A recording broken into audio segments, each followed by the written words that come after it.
Ayan, medyo makulimlim at umaambon-ambon na umaga po sa ating lahat. Update po muna tayo sa Quirino Grandstand kung saan may nagaganap po na rally ng Iglesia ni Cristo dyan na umabot na daw sa 1,000,000 katao, mga kababayan, ang dumalo ngayong araw dyan. Naku, ingat na tayong lahat ha, dahil umaambon-ambon. Ayan, welcome naman daw po ang lahat. Pwede naman daw pumunta ang lahat. Ganon din ang mga kandidato. Bawal lang daw silang magsalita, sabi ng pamunuan ng Iglesia ni Cristo, mga kababayan. Ayan, bago dyan, dito muna tayo sa Kongreso, mga kababayan. May live din po ito ngayon, mga kababayan, ha? Si Kong Dan Fernandez at Kong Akop na ginigisa si Efren Reyes Jr. Artista po ito, mga kababayan, ha? Panoorin natin to. Mr. Efren Reyes, kasamahan ko sa pelikula. Ilan ba napatay mo sa pelikula using licensed ilang firearms? beses na akong pinatay. Good morning, Mr. Chairman and Your Honor. You are now recognized, Mr. Efren Reyes Jr. Go ahead. Thank you po. As a representative of Philippine Shooters and Match Officers Confederation headed by former TESDA Secretary Suharto Mangudadatu, former Congressman too. I'm being the Vice President External of PSMOC. The position right now is I agree with mostly of all their resentments and with regards to the mga bills na they're trying to pass, and the position right now for PSMOC is with the shooters. Ever since the enactment of the RA 10591, we have been what you call this disenfranchised.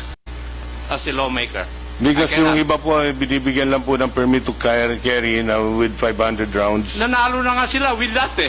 Yes, sir. Why do you have to loosen the law? For you to win again? Or to maintain. Maintain lang po Yan. natin. Siguro yan. That's why I do not Ilagay lang agree po with your natin. point, Mr. Reyes. Kasi nga po, yung mga nakaraang mga chief PNP po, I'm not mentioning na, napunta po sa chief PNP ang pagbibigay ng permit to carry sa mga sport shooters wherein we do not carry, we merely transport the firearms. Hindi. Ang point ko, Mr. Reyes, with the Opo. present law, nanalo na kayo ng 1, 2, 3. Yun ang sabi mo eh. Opo.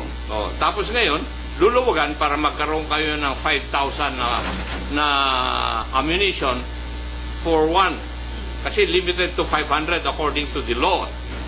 The 500 is for the transport of the firearm, of the ammunition to the range. Yes.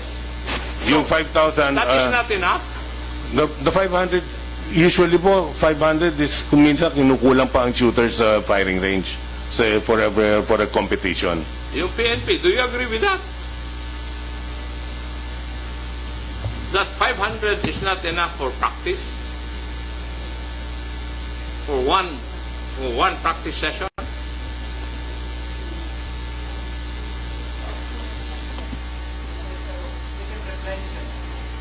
Under the law, they can replenish? Oh, what's the problem? Opo. Wala palang problema eh. So, sinasabi ni Chairman Akop ay we created champions, di ba? The best, no? Using the present law. And in this bill, increasing the amount of ammunition, no?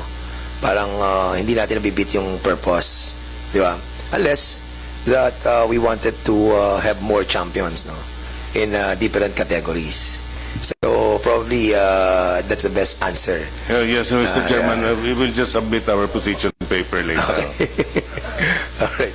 Kasi yun lang yung narrative po ni Chairman Akop that since we have already approved yung law and we created champions at mga magagaling sa buong mundo, palagay ko ay marami pa na maghahangad kung mas marami yung nagagamit nating mga ammunition during practices ng mga associations. Anyway, siguro, Chairman, ako, we will be discussing that thoroughly on the technical working group. Talagang medyo masalimuot tong isyung to. So we will be proceeding to the next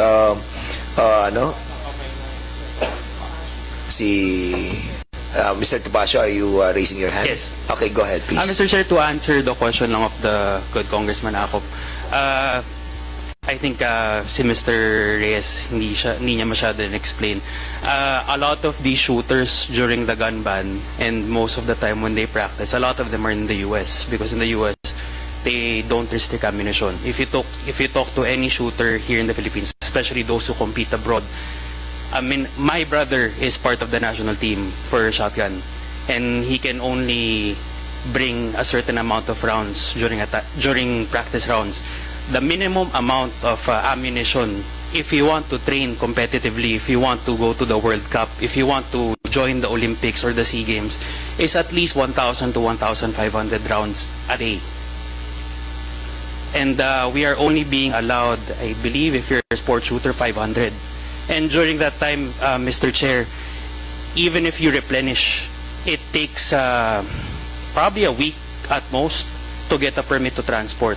Whereas if you're a competitive shooter and you're representing the Philippines, you would need to practice almost every day if possible. So I think that is the reason why these proposed amendments are being kaya siya linalatag po sa inyo, Mr. Chair. It's not only to allow yung amount of ammunition to be owned, but also most of the reason is because sport shooters really need to practice with a lot of ammunition. And bear in mind po, Mr. Chair, with the increase of ammunition na pinopropose po dito sa House Bill, from what we understand, this does not only include the civilians. Because as gun stores po, whenever we sell ammunition, even to law enforcement, may it be the PNP, NBI, PDEA, AFP, when they buy ammunition in their personal capacity, we can only sell them 50 rounds. Okay. That's understandable. Now, Mr. Chair. before, sige, Congressman Acop din, Congressman Plato. Kasi yun lang ang provided for by law and you have to abide by that. Di ba? That is what the law says. Otherwise, criminal cases will be filed against you if Yes. you violate that. Yes. That's why we support the amendment nga po, Mr. Congressman. Thank you po. Alright, so we will be medyo umiinit na ang ating discussion and that's the reason why we need to create a technical working group on this matter. Kasi Mr. Chair. medyo contentious yan. Pero because we have an existing law and we have to follow it, and that's the reason why meron tayong amendments na gagawin natin. But of course, it Mr. will be also debatable on the technical working group. Ayun na nga ang hearing ngayon naman sa Kongreso. Balik po ulit tayo dito sa Quirino Grandstand na umabot na daw po mga kababayan. Ang dumalo na tao dyan ay 1.5 million na. Sa oras na ito, tanghaling tapat mga kababayan, mag-iingat po tayong lahat. Yan mga kababayan, itong rally ito ay hindi para manggulo mga kababayan, ito ay para suportahan ang panawagan ng ating Pangulo na hindi nga sa sumasang-ayon sa impeachment kay Vice President Inday Sara mga kababayan. Ito ay para sa kapayapaan ng lahat. Ayan, kung nagustuhan nyo po ang video ito, please comment nga po kayo. Hanggang dito na lamang po. Sa mga hindi pa po nakaka-subscribe, please like and comment, syempre subscribe na rin po. Genius TV. Mag-iingat po tayong lahat mga kababayan. God bless po.